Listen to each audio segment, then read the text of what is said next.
여러분 스스로 내가 좀 불쌍한 사람이다 이런 생각해 보셨습니까? 좀 표현이 불쌍하죠. 불쌍한 사람이라고. 그런데 아마 이렇게는 생각해 보셨을 것 같아요. 이건 나의 약점이다. 이건 좀 나한테 좀 내가 부족하다라는 부분이 좀 있을 겁니다. 아마 그런 것들이 한번 생각되어지면 사실 꼬리에 꼬리를 물고 계속 이어지기 마련인데요. 중요한 건 그 다음이죠. 내가 무엇인가 연약한 것을 발견할 때, 말씀 가운데서, 관계 가운데서, 실제로 삶의 터전에서 이게 내 연약한 모습이구나라는 것을 발견할 때, 여러분 그 다음에 어떻게 하시겠습니까?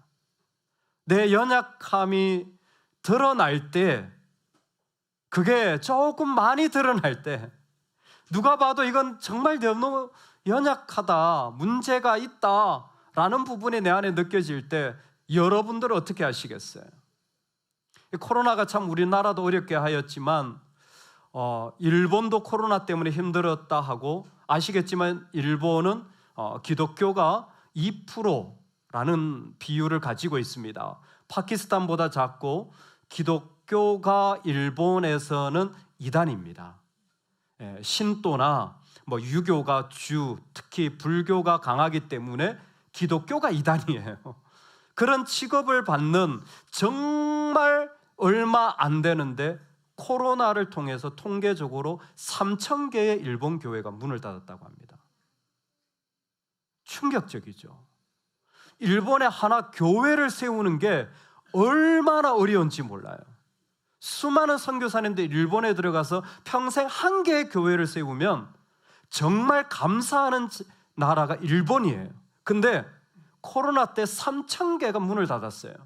문을 닫은 교회도 문제겠지만 그 외에 교회 안에 일어났던 수많은 쉽지 않은 여러 가지 상황들, 그 어려움은 아마 짐작하건대 쉽지 않았을 거예요. 여러분, 그 어려움이 드러났어요. 그 다음 어떻게 할까요? 그 다음 어떻게 할까요? 가만히 저는 관심이 있으니까 선교에 들여다보니까 3,000개가 문을 닫았는데 일본 교회 목회자들이 모여서 말씀을 가르쳐 주세요. 우리가 배우기를 원합니다. 그래서 어느 때보다 한국의 리더들이 일본에 가서 많이 강의를 지금 하고 있어요. 신기하죠? 너무 힘들다, 너무 아프다 그러며 끌어안을 수도 있는데, 일본 교회 지도자들은 3,000개가 문을 닫은 어떻게 보면 정말 처절한 그 자리에서 우리가 다시 배워서 일어나기를 원합니다. 다시 그 자리에서 우리를 가르쳐 주세요. 여러분, 복음은 지금도 그와 같이 역사되어지고 있습니다. 우리는 어떻습니까? 내가 거절되어지고 부서진 자리에서, 내 연약함이 있는 자리에서 우리는 어떤 모습으로 과연 그 자리에 일었습니까?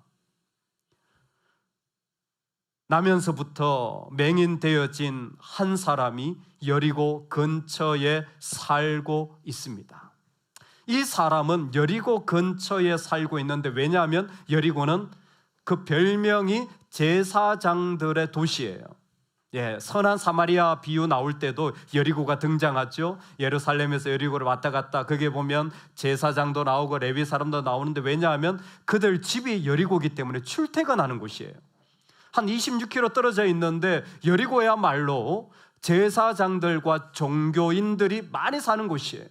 이 맹인이 그 근처에 있는 이유는 자신이 이 어려움을 극복하는 내 이 불쌍함의 한 장면인 기본적인 생계 자체를 극복하는 방법이 구걸이었습니다.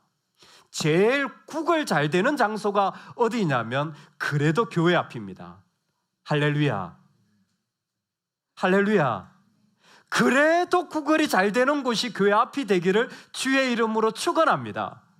성도들이요, 우리가 나눠준 걸로 그분들이 술을 마신다고 할지라도 어머 이렇게 앉아서 구걸하시더니 돈을 드렸더니 벌떡 일어나 가시네. 한 번씩 보셨죠? 저는 한 번 목격하고 정말 놀랐습니다. 그런다고 할지라도 우리는 줄 수 있기를 소망합니다.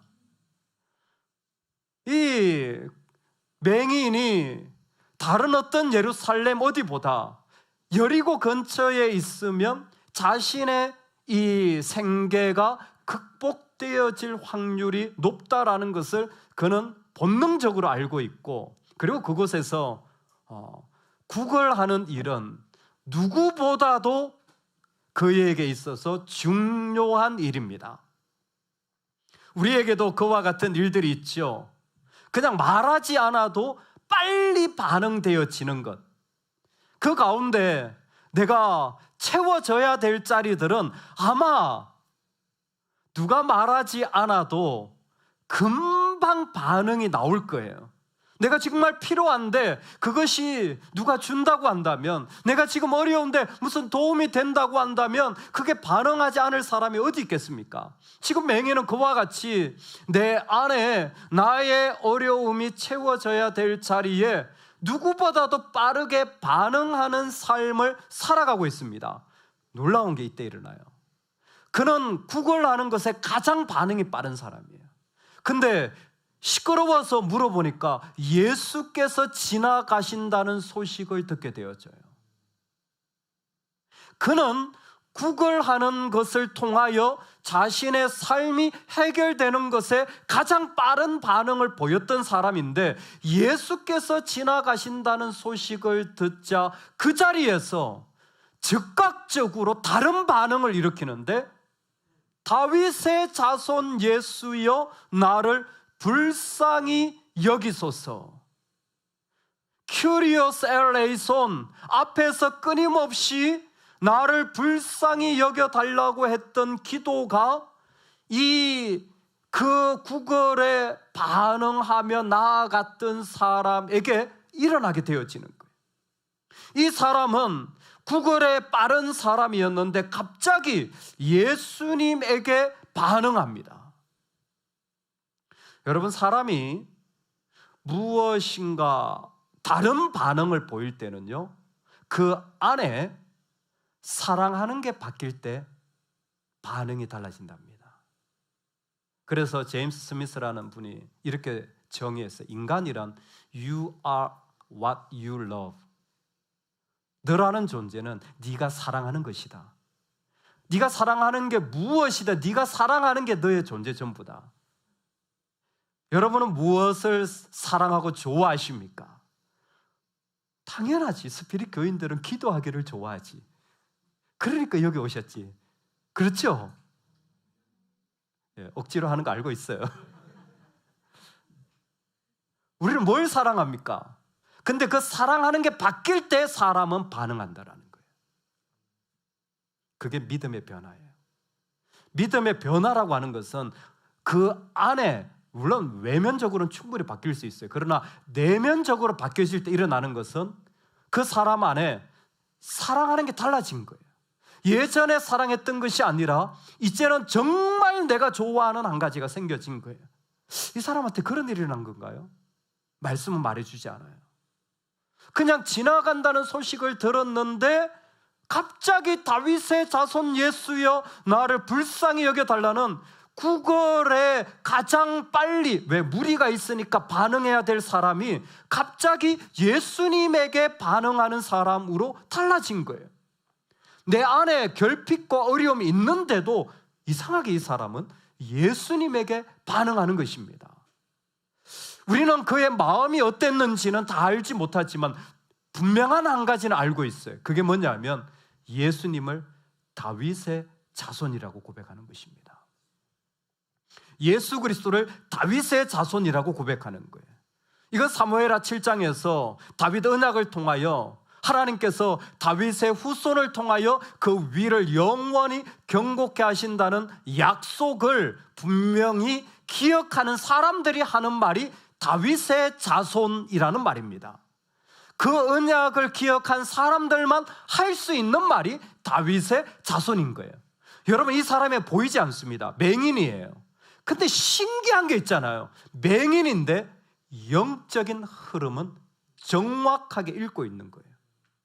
내가 알고 있던 그 메시아 약속, 그 사무엘서의 그 약속이 지금 흘러서 이 사람에게 반응이 온 거예요. 여러분, 영적인 흐름이 흘러갈 때 반응할 수 있는 은혜가 있기를 소망합니다. 정말 이건 뭐라고 말하기가 어려워요. 근데 그 말씀이 흘러갈 때 누군가는 그 말씀에 반응되어져서 내가 그동안 반응했던 것과 다른 것에 반응하기 시작하는 삶의 자리가 일어나는 것이었습니다. 지금 이 맹인에게 일어난 일이 바로 그와 같은 것이에요. 다윗의 아들 예수여 나를 불쌍히 여기소서.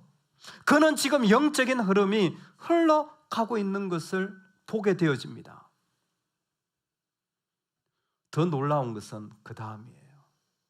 그때부터 이 영적인 흐름에 그 말씀의 약속에 반응하기 시작한 그는 그 다윗의 아들에게 나를 불쌍히 여겨 달라는, 끊임없이 세리도 불쌍히 여겨 달라고 했던, 끊임없이 그 가운데 정말 가난한 자들이 하나님 앞에 긍휼을 구했던 그 모든 마음을 이 맹인이 똑같이 하나님 나를 불쌍히 여겨 주소서.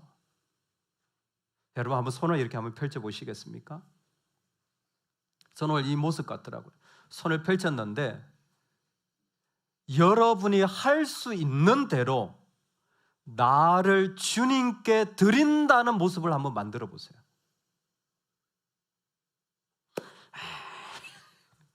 나를 주님께 드린다는 여러분 마음의 표현을 한번 해보세요. 어떻게 하시겠습니까? 답은 없어요. 근데 이 맹인은 나를 전적으로 맡깁니다 라고 말하고 있어요.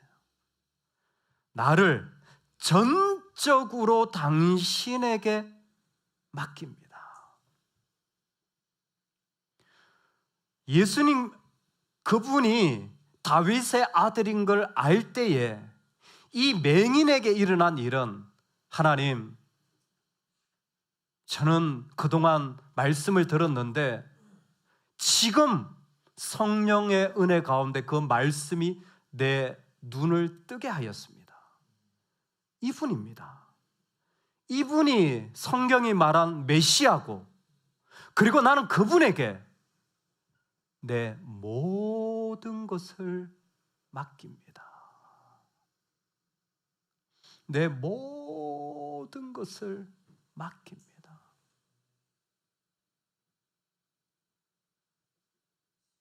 내 모든 것을 맡깁니다.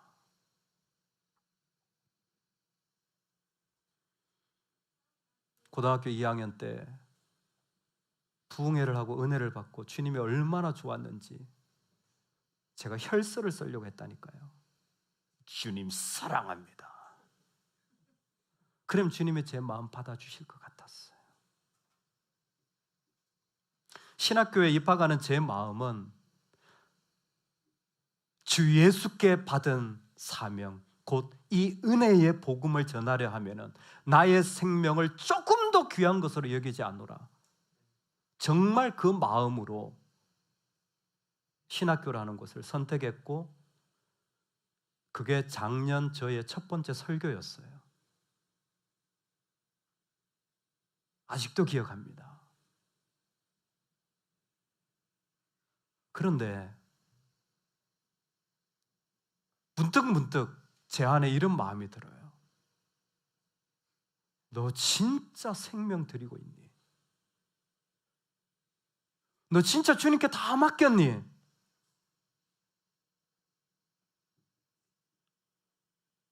그 생각하면 마음이 너무 저린 거예요. 왜냐하면 저 깊은 곳에 그렇지 못한 저의 어떤 모습과 마음들이 보여지기 때문이에요. 주님께 다 맡겼습니까? 할 때에 주님께 모든 것을 다 내어드렸습니까? 할 때에 여러분, 이 맹인은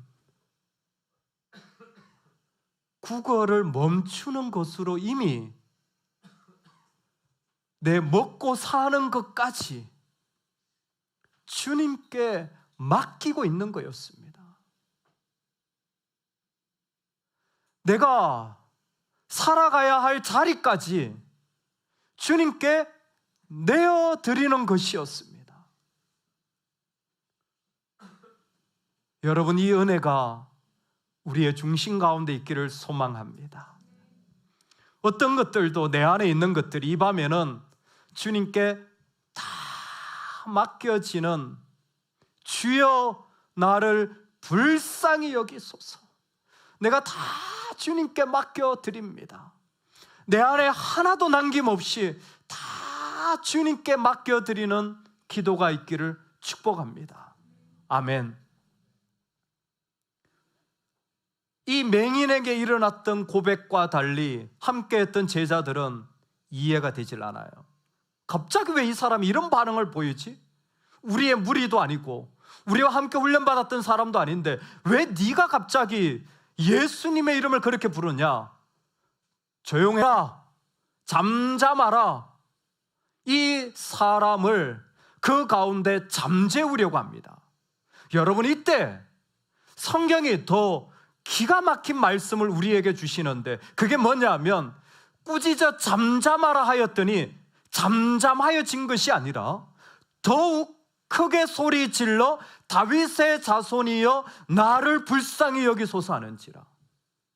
이 사람이 잠잠하라 했더니 더욱 크게 소리 질러 다윗의 자손이여 나를 불쌍히 여겨달라는 거예요. 아니, 소리를 크게 질러야 지금 예수님이 들으시는 겁니까? 그렇게 크게 소리를 질러야 기도가 응답받는 것입니까? 이 사람이 하고 있는 행동은 무엇이냐면 내가 주님께 맡기려고 하잖아요. 여러분 반드시 이 자리를 경험할 거예요. 그게 뭔 줄 아세요? 방해하는 거예요. 내가 주님께 맡기려고 하면 다 맡겨지는 것 같은데 아니에요. 방해를 받아요. 누구부터 방해하는 줄 아세요? 제일 가까운 사람, 알만한 사람, 이해해 줄 만한 사람. 사실 이 일을 다른 누구보다 제자들이 가장 받아들여 줬어야죠. 와, 네가 진짜 말씀 제대로 아는구나, 우리 함께 기도하자, 이랬어야죠. 그런데 오히려 그 사람들이 그 자리를 방해하는 거예요. 여러분, 이때 내가 진짜 주님께 드리는 자들은 그 방해 속에서 믿음이 더 강화되어집니다. 그 방해와 어려움 속에서 오히려 더 정결해진 모습으로 주님 앞에 더 나아가는 거예요. 이 방해가 없으면 좋겠지요. 근데 방해는 늘 있습니다. 생각지 않은 일들이 자꾸 일어나고 그런 것 때문에 내 마음이 쉽지 않을 수도 있지만 주님께 드려진 사람들은 그 방해 속에서 오히려 자신의 모습과 마음이 주님 앞에 더 드려지는 모습으로 더 크게 일어나는 거예요. 왜 그럴까요? 지금 주님께 반응하는 사람들은 그 예수님이 누구신지를 알고 자신을 맡길 뿐만이 아니라 그 주님이 하실 은혜의 가능성에만 집중하기 때문입니다. 주님이 하실 은혜의 가능성에만 집중하는 믿음이 우리에게 있길 소망합니다. 지금 주님께 드렸잖아요. 난 어떻게 삽니까? 근데 이 사람이 방해를 받잖아요. 그러면 만약 내 안에 고민이 있다면 방해를 받을 때 멈추게 되어져요. 가지 않게 되어집니다. 그런데 정말 나를 내어드리잖아요. 그러면 하나님이 나에게 주실 것들에 더 기대하고 더 마음이 들여져서 그곳에 하나님의 역사에 대하여 내 마음이 어떻게 이루어질까에 대한 그 모습이 그 가운데 세워져요. 여기까지 이해되시겠습니까? 하나님이 나에게 주실 은혜의 가능성에 내 삶이 들여질 때 그 사람은 드디어 누가복음이 말하는 기도의 사람이 되어져요. 누가복음이 말하는 기도의 사람은 견지의 기도를 하는 사람이에요. 계속 꾸준히 기도하는 사람이에요. 꿋꿋하게 계속 기도하는 사람이에요. 와, 친구가 밤에 찾아와가지고 먹을 것을 내놔라. 귀찮은데 그 강청함을 인하여 내가 줄 수밖에 없다. 저 불의한 재판관이 가부가 와가지고 얘기하는데 안 들어줘요. 어림도 없습니다. 그런데 뭐예요? 그 가부가 나를 계속 괴롭게 하니까 불의한 재판관인데도 그 이야기를 들어주는 거예요. 여러분, 사실은 우리에게 있는 방해와 어려움과 연약함은 하나님의 관점으로 보자면, 얘야, 그 자리에서 나한테 기도하러 나와라. 너 그 자리에서 나한테 부르짖으러 나와라. 그 자리에서 나한테 소리치러 나와라. 하나님의 초청장인지도 몰라요. 우리가 그냥 가만히 있을 수도 있는데 그 예수 그리스도를 만난 자들의 삶은 주님께 맡겼을 뿐만이 아니라 그 삶에 내 가장 가까운 사람들로부터 방해를 받고 나를 받아줘야 할 사람으로부터 오히려 배척을 당할 때에 주님은 우리를 어디로 초청하시냐면 누가복음 전체를 통하여 기도의 자리에 초청하시는 거예요. 네가 기도하러 나와라. 기도하러 나와라. 기도하러 나와서 하나님 앞에 그 기도의 자리에 엎드리며 소리치며 나아가자. 우리 기도하러 가자. 그럴 때 이 사람은 그 방해가 시험이 아니에요. 오히려 결국은 더 큰 믿음의 자리에 들어가게 되는 놀라운 일을 경험하는 거예요. 하나님의 백성들이 오늘을 살아갑니다. 오늘을 살아가는 모든 자리들에서 하나님은 지금 이와 같은 기도하게 하는 일들을 계속 초청하시고 허락하시는 거예요. 저는 요즘 이렇게 말씀을 전할 때 약간 좀 소름 끼칩니다. 이미 말씀 한 달 전에 본문이 다 나간 말씀인데 그게 제 현장에서 이루어지고 있어요. 오늘만 하더라도 제가 함께 손잡고 기도한 게 4번이나 됩니다. 함께 손 붙잡고 기도한 게 4번이나 돼요. 오늘 하루만 하나님이 기도하라고 초청하시는 거예요. 얘야, 기도하러 나와라. 그 안에는 수많은 다른 이야기들이 포함되어져 있지만 하나님이 우리를 부른 자리는 똑같아요. 견지의 기도의 자리에서 우리 만나자. 기도의 자리에서 우리 함께 기도하자. 여러분, 오늘 하나님이 주실 그 은혜에 우리의 삶이 더 열려지기를 소망합니다. 지금 이 사람은 부르짖지 않을 수 없는 그 안에 예수님을 향하여 더 큰 소리로 외치지 않으면 견딜 수 없는 마음의 그 모습이 그 안에 가득합니다. 그때 놀라운 주님을 향하여 기도하고 주님을 향하여 반응했던 그의 삶에 놀라운 일이 일어나는데, 그게 무엇이냐면 예수님께서 그에게 말씀하시는 거예요. 예수님께서 직접 말씀하시는 겁니다. 내게 무엇하여 주기를 원하느냐? 내게 무엇하여 주기를 원하느냐? 여러분, 이 사람은 맹인입니다. 이 사람은 구걸하는 사람이에요.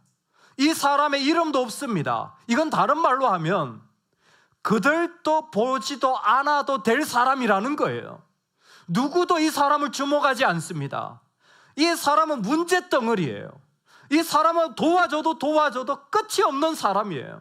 이 문제가 언제 끝날지도 몰라요.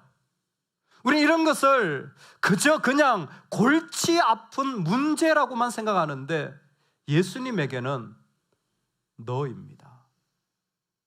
문제가 아니라 너예요. 너. 이 모습을 기억하신 채로 이 맹인이 예수님을 부르는 모습을 한 번 더 보시면 놀랍습니다. 지금까지 예수님을 다윗의 자손이라 불렀어요.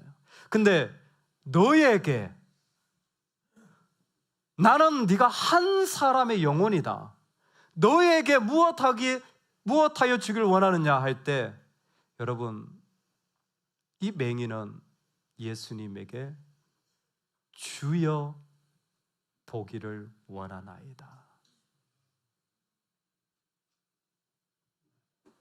아무리 낮추어 생각해도 선생님보다 더 귀한 말이 주여라는 말이에요.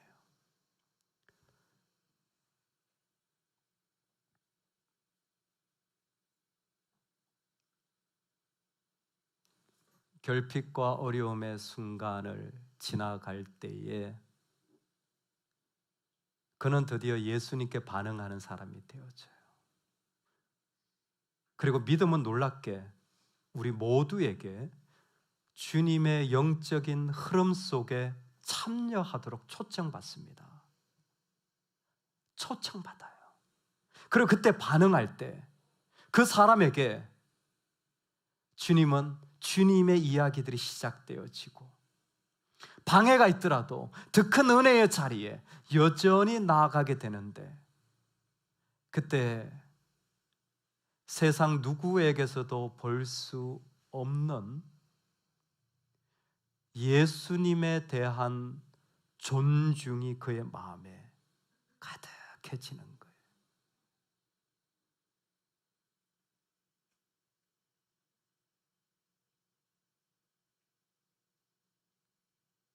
여러분, 우리가 누군가를 쉽게 생각하고 존중하지 못한다면 내 안에 예수님을 존중하지 못하기 때문이에요. 진짜 이 부서지고 아픔의 시간을 다 지나가는, 아니 그 자리에 주여라는 말은 그냥 할 수 있는 말이 아니에요. 우리가 입버릇처럼 낼 수 있는 말이 아니에요. 주여라는 말은 내 삶을 다 맡기고 어떤 방해가 있어도 나는 여전히 주님 앞에 나아갑니다. 그래서 내 존재 전체가 주님께 드려집니다 라는 그 영혼이 그 안에 소망을 가지고 하는 말이 주여예요. 여러분, 이 언어의 소중함을 기억하시기 바랍니다. 함부로 말할 수 없는 그 한마디를 전 인생을 통하여 하나님이 우리 가운데 만들어가고 계시는 거예요. 당신은 어떻게 말할지 모르겠지만 나는 주님을 그렇게 부를 수는 없습니다.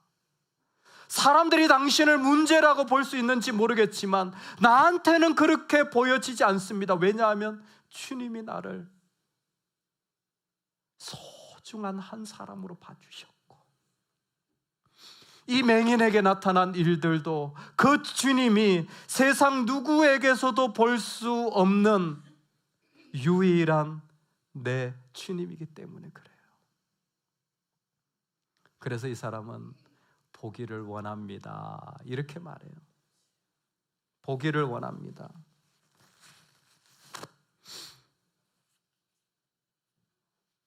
제가 이 말을 가만히 보니까 참 성경 말씀이 놀라워요. 눈을 떠서 보면 좋겠습니다. 이 말이겠죠. 눈을 떠서 보면 좋겠습니다. 이 말이겠죠. 네. 제가 정확한지 모르겠는데 우리 교회 솔라티 차량이 있는데요. 15인승이에요. 이번에 목회자들 수련회 하는데 그걸 가지고 가서 이제 제가 좀 운전을 하는데 보니까 자꾸 거기에 경고 사인이 뜨는 거예요. 전방 주시하십시오. 전방 주시하십시오. 제가 그 얘기 들었거든요. 테슬라 운전하는 분들은 이렇게 고개를 돌리면 테슬라가 삐삐삐삐삐삐삐 한답니다. 전방을 주시하라고. 그리고 차가 자꾸 속도를 늦춘대요. 자기가. 뭐 그렇대요. 저는 안 타봐서 모르겠는데 그 얘기를 들어서 그런지 이 솔라티를 운전하는데 조금만 고개 돌리고 뭐 하면 전방을 주시하십시오. 그리고 계속 운전할 때도 계속 그러는 거예요. 근데 다른 목사님 운전하니까 안 그래요. 그분하고 저하고 차이를 봤더니 그분은 눈이 좀 크시더라고요. 아니 그것밖에 안 보이는 거예요. 상황이. 똑같이 운전하는데 왜 내가 운전하면 전방을 주시하십시오. 전방을 계속 나오는 거야. 짜증나. 막 뒤에 옆에 사람도 막 짜증이 나가지고 그 소리 좀 안 나오게 하라고. 저도 기능을 잘 몰라가지고 죄송해요. 어떻게 해야 될지 모르겠어요. 그러다가 이제 그 다른 분이 운전하시는데 보니까 그분은 안 그런 거예요. 제가 가만히 있었어요. 아무 말도 안 하고. 근데 그분은 눈이 크신데 역시 운전자가 바뀌어서 눈 작은 분이 하니까 또 전방을 주시하십시오.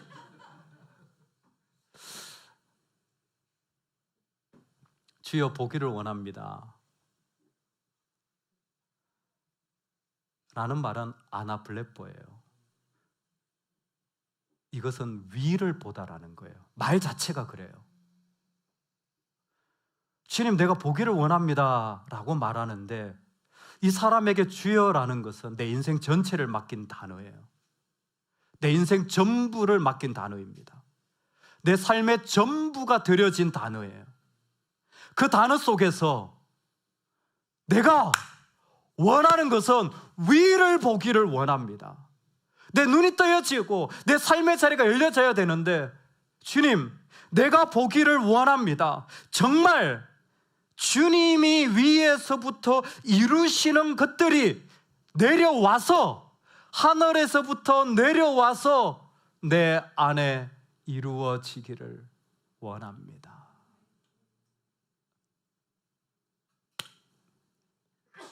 우리도 어느 순간 이 축복을 받기를 원합니다. 내가 믿었어요. 근데 이 사람은 믿은 자리가 아니라 믿음의 실제 자리에 서 있는 거예요. 믿는 사람이 있어요. 근데 믿음이 실제로 이루어진 자리에 서 있는 사람이 있어요. 이상하게 이 사람은 자기 눈도 안 떠여졌는데 이미 그는 어디에 달려가 있냐면 믿음이 이루어진 자리에 있는 거예요. 여러분 우리 모두에게 이 복이 있기를 소망합니다. 믿음이 이루어진 자리. 이 모습을 보시고 예수님이 이렇게 말씀하시는 거예요. 내 믿음이 너를 구원하였다. 신약 성경에서 가장 충격적인 단어예요. 내 믿음이 너를 구원하였다. 왜 그렇습니까? 믿음은 하나님이 주셔야 되는 거예요. 믿음으로 말미암아 하나님이 주시는 것으로 말미암아. 에베소서 2장 8절. 근데 이건 너의 믿음이에요. 아무리 해석해도 이건 너의 믿음이에요. 너의 믿음이 구원했다라니까 이건 하나님이 주셨다라는 것이 포함되지 않은 너무나 어려운 말입니다. 근데 예수님은 너의 믿음이 너를 구원했다라는 거예요.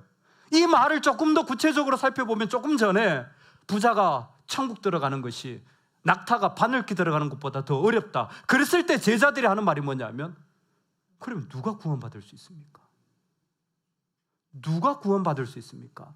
누가 구원받을 수 있습니까? 조금 전에 질문했는데 너 믿음이 너를 구원했다. 누가 구원받을 수 있습니까? 너 믿음이 너를 구원했다. 이 사람은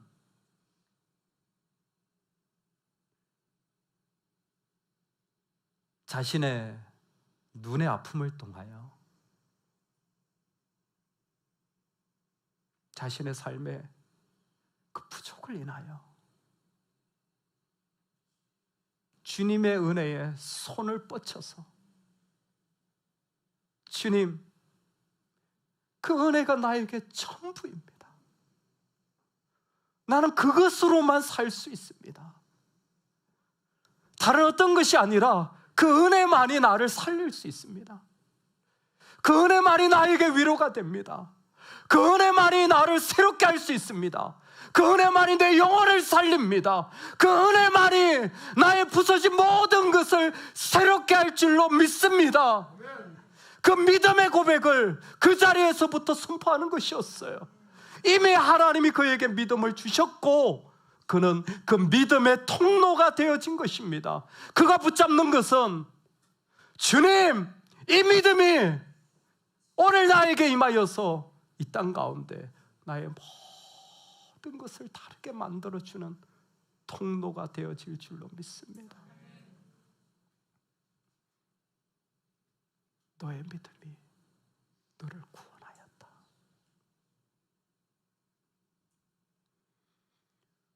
오늘 우리에게 하나님 우리의 연약함의 자리를 지금도 삶의 곳곳에 주십니다.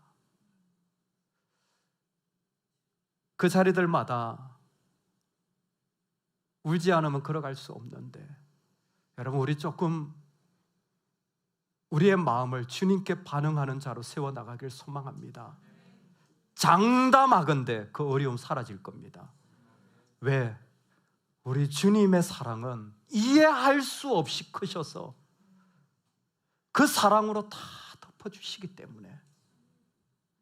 그러나 그 어려움 속에서 주님이 원하시는 것은 예수님께 반응하는 사람이에요. 내 존재 전체를 드릴 뿐만이 아니라 그 은혜에 나를 맡겨서 주여, 단 한순간이라도 내 믿음대로 실제가 이루어지는 자리에 저를 서게 해주세요. 하늘에서 원하시는 것들이 내 안에 이루어지게 해주세요. 여러분, 우리 이 기도 붙잡고 나아갈 수 있기를 원합니다. 내 문제가 해결되어지는 삶의 자리가 다른 것이 아니라 내가 믿었던 것들이, 내가 소망했던 것들이 어느 순간 하나님 내 안에 이루어지는 주님의 자리가 되게 하여 주옵소서. 할렐루야, 할렐루야. 주님이 내 안에 이루시는 통로가 되게 하여 주십시오. 내 믿음이 너를 구원하였다. 우리의 삶에 이 놀라운 축복의 자리가 저와 여러분에게 꼭 이루어지기를 간절히 소망합니다. 아멘.